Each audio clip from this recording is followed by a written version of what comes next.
In the second chapter diversity and discrimination हम लोग देखने वाले हैं कि डाइवर्सिटी और डिस्क्रिमिनेशन आपस में कैसे लिंक करते हैं. Okay, so our first topic is difference and prejudice. Difference मतलब कि क्या डिफरेंसेस रहेंगे. ओके, हम लोग किस तरीके से अलग हैं, हम लोग कैसे रहते हैं, हम लोग क्या लैंग्वेजेस बोलते हैं, हम लोग क्या खाते हैं, क्या खेलते हैं, क्या सेलिब्रेट करते हैं. Everything is different, right. तो आपको एक आइडिया मिल जाएगा इंडिया कितना अलग है, राइट. ओके, तो there are total 8 major religions जो हमारे पूरे वर्ल्ड में फॉलो किए जाते हैं. और हर किसी मतलब इंडिया में हमें राइट है कि हम कोई भी फॉलो कर सकते हैं, हर किसी को राइट है.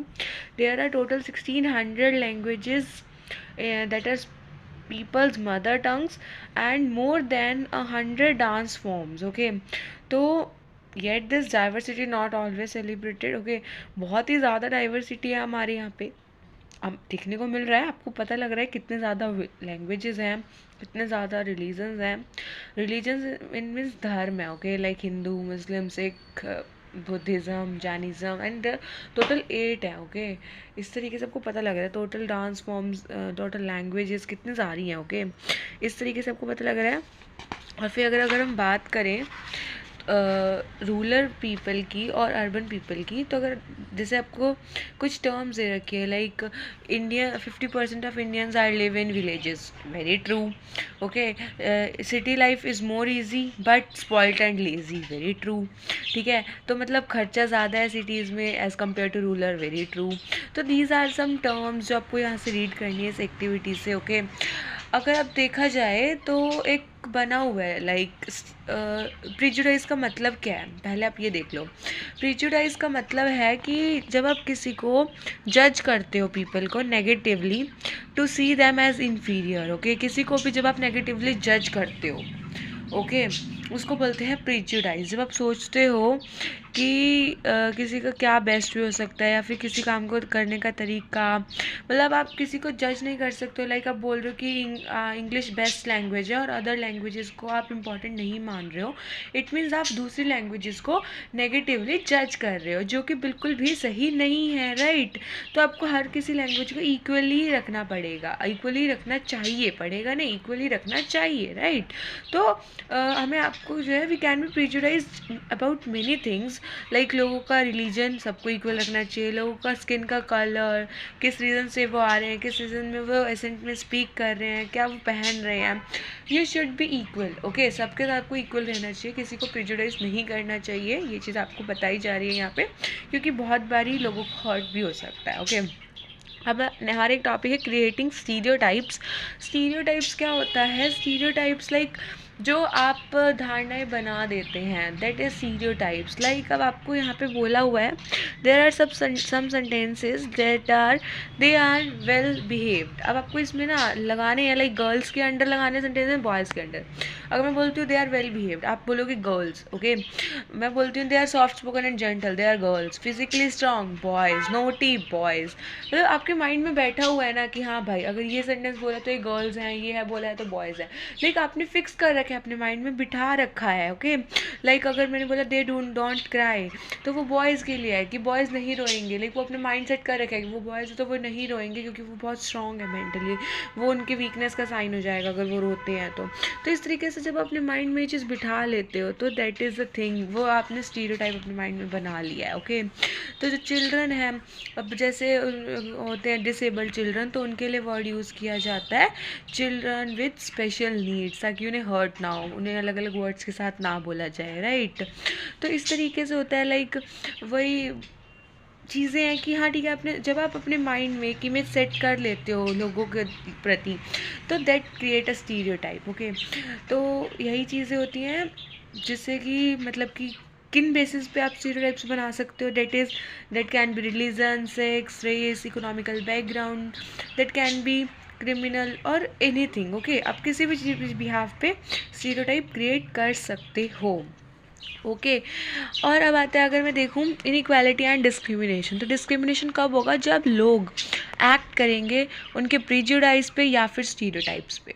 ओके जब आप देखोगे, अगर आप मतलब कि if you do something to put others people down, मतलब कि दूसरे लोगों को मतलब कि नीचे दिखाने के लिए कि भाई वो आपसे डाउन है, कुछ भी ऐसा एक्टिविटी करोगे जिसमें मतलब उनको रोकोगे वो काम करने के लिए कि वो नहीं कर सकते आप कर सकते हो, तो that is discrimination, that is inequality कि भाई आप तो वो काम कर सकते हो बट वो नहीं कर सकते हैं बिकॉज वो लो कास्ट है, that is inequality, that is in dish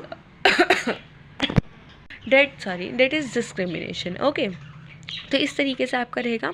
discrimination कब होगा, वही जैसे आपने फर्स्ट चैप्टर में पढ़ा, समीर एक एंड समीर दो, वो दोनों अलग अलग से बिलोंग कर रहे थे, अलग रिलीजन से, बट डाइवर्सिटी है। ओके, उन्होंने डिस्क्रिमिनेशन नहीं होने दिया, वो भी एक तरह से डिस्क्रिमिनेशन का सोर्स थे बट उन्होंने नहीं होने दिया, राइट। वो लोग अलग बैकग्राउंड से थे, अलग उनका डाइवर्सिटी था, बट इनइक्वालिटी नहीं आया और वो लोगों ने आपस में मिल के रहे। ओके, उसके बाद जैसे हमारे पास है उनके बेसिक नीड्स वगैरह अलग थे, सब चीज़ था।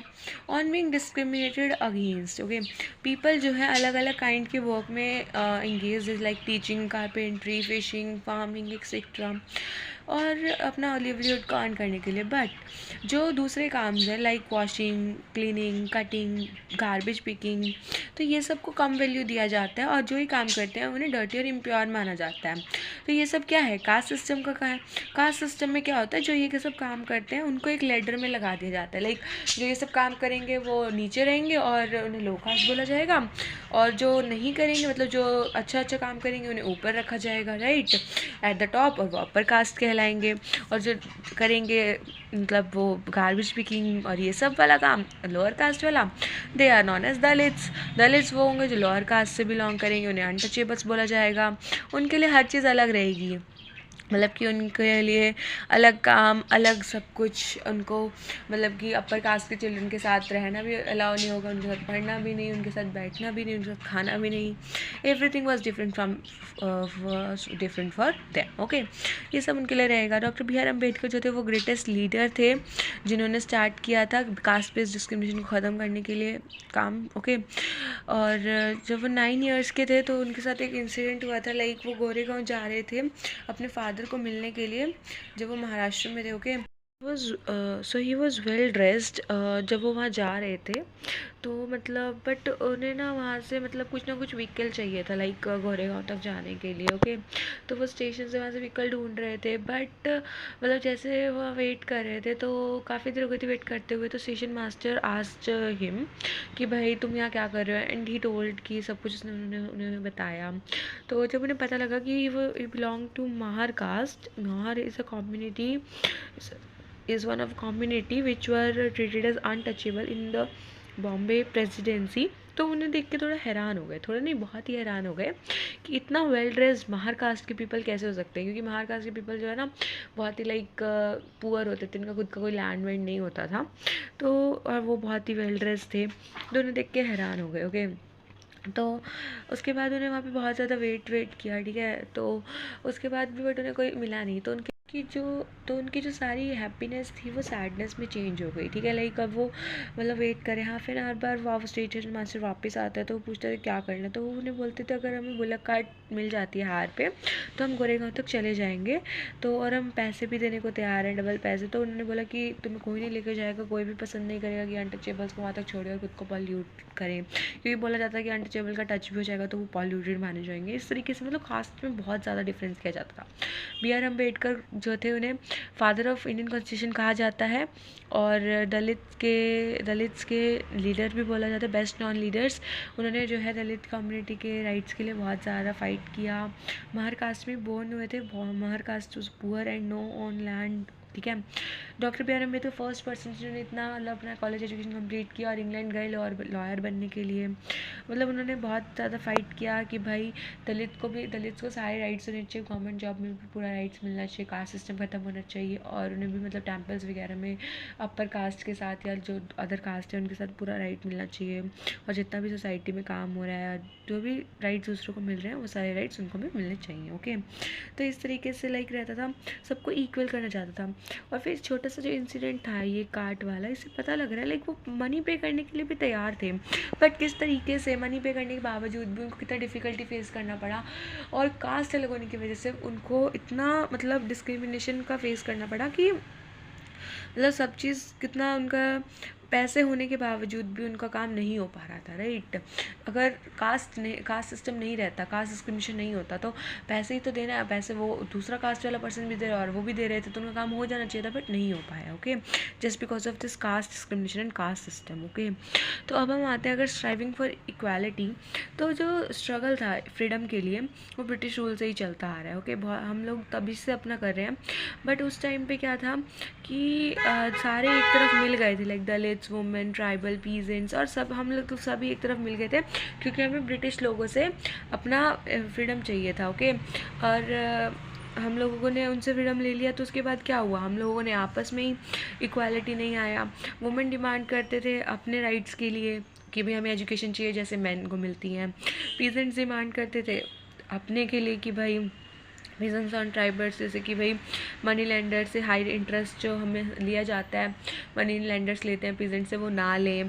फिर जब 1947 में हुआ कि भाई इनइक्वालिटी, अलग अलग टाइप्स की इनइक्वालिटी एग्जिस्ट करने लगी, तो उस टाइम पे कॉन्स्टिट्यूशन लिखा जाने लगा, उसके अंदर इतने सारे लॉज वगैरह लिखे जाने लगे, जो कि बाद में आगे आने वाले टाइम पे पहले ही लोग अवेयर हो गए थे कि बाद में ऐसा होने वाला है, तो उसके भी आप पे पहले ही वो सब लिखा जाने लगा, कि पता लग गया कि पहले से ही कि भाई ये सब कुछ होने वाला है इन फ्यूचर। उसके बारे में पहले से ही लॉ में, कॉन्स्टिट्यूशन में लिखा गया कि भाई उसमें डॉक्टर बी आर अम्बेडकर के बारे में, उन्होंने जैसे दलित्स के बारे में लड़े, राइट के बारे में, उनके राइट्स के लिए। तो जो लीडर्स थे उनका विजन जो था, गोल जो था कॉन्स्टिट्यूशन में, पहले से पता लग गया था कि भाई सबको इक्वालिटी प्रोवाइड करना। जो इक्वालिटी था वो एक की वैल्यू था कि भाई सभी इंडियंस को अगर इक्वल लाना, यूनाइट करना है, तो होना चाहिए, सबके लिए इक्वल राइट्स होने चाहिए, डजेंट मैटर, इक्वल अपॉर्चुनिटी होनी चाहिए, अनटचेबिलिटी को एक क्राइम माना जाएगा, और ये जो है लॉ की नज़र में ख़त्म हो जाएगा, बिल्कुल लीगली फ्री हो जाएगा, कोई अनइक्वल नहीं रहेगा, और लोगों को पूरा राइट है कि उसको उनको जो करना है करें, और गवर्नमेंट जॉब सबके लिए खुली रहेंगी, नो मैटर कि क्या कास्ट है उसकी, सबको मिलेगी, और बिल्कुल सबको राइट टू इक्वालिटी है, चाहे पुअर है चाहे कोई भी कास्ट का है, और सब इक्वल रहेंगे, डजेंट मैटर उनकी कास्ट क्या है, उनका रिलीजन क्या है, उनकी लैंग्वेज क्या है, क्या फेस्टिवल वो मना रहे हैं और क्या है, ठीक है, सब इक्वली वहाँ रहेंगे। और इसीलिए इंडिया को एक सेकुलर कंट्री बना दी गई, क्योंकि सबको राइट था कि वो कोई भी रिलीजन को फॉलो कर सकते हैं, और डिफरेंट रिलीजन लोग फॉलो करते थे, और उनको पूरा राइट था बिना किसी डिस्क्रिमिनेशन के वो किसी भी रिलीजन को फॉलो कर सकते हैं। एंड दिस यही जो है हमारी यूनिटी का एक इम्पॉर्टेंट एलिमेंट है, दैट हम एक साथ रहते हैं और एक दूसरे के रिलीजन को, एक दूसरे के कल्चर को फॉलो करते हैं और रिस्पेक्ट भी करते हैं। तो इन्हीं कुछ आइडल्स और की वजह से कॉन्स्टिट्यूशन